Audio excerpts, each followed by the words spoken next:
တို့ပုံစားရကြတယ်ငငယ်တော့ဆိုင်မှာဝယ်စားခဲ့ပုံစံမျိုးလေးနဲ့တူအောင်လို့တို့ကိုတုတ်စားမယ်ကဲအခုဆိုရင်တော့တို့ဘူးလေးကိုဆိုင်မှာတီးရဲ့ပုံစံတိုင်းလိုက်တီးပါမယ်ကိုပါတာကိုတို့ဝေဆိုင်ဖွင့်လို့ပြောသဘောထားပြီးတော့တီးနေပါတယ်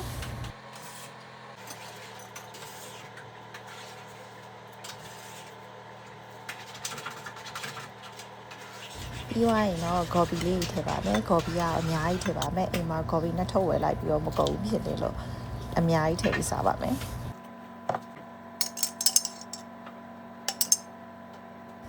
အရသာရောကိုယ်စိတ်ကြိုက်တိုင်းချင်းကန်ဆက်ထည့်ပြီးတော့စားပါမယ်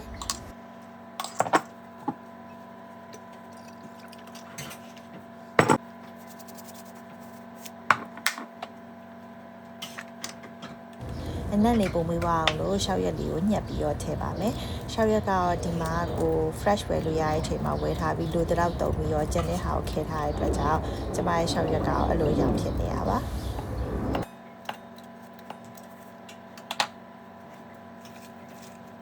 အခုဆိုရင်အရန်ကိုပဲစားလို့ကောင်းပြီတပင်းပြင်းနဲ့တုတ်ဘူးတုတ်ချင်းကန်ဆက်လေးရပါပြီတုတ်ဘူးတုတ်ကိုအားရပေးရတုတ်ပြီးတော့ကျွန်မစိတ်ကြိုက်စားပြီးသွားပြီဆိုရင်တော့ကျန်တဲ့ဟာကိုကျွန်မကြော်ပြီးတော့ဒီတိုင်းစားပါတယ်တခါကြရင်လည်းကြော်တဲ့ဟာကိုမှထပ်ပြီးတော့တုတ်စားပါတယ်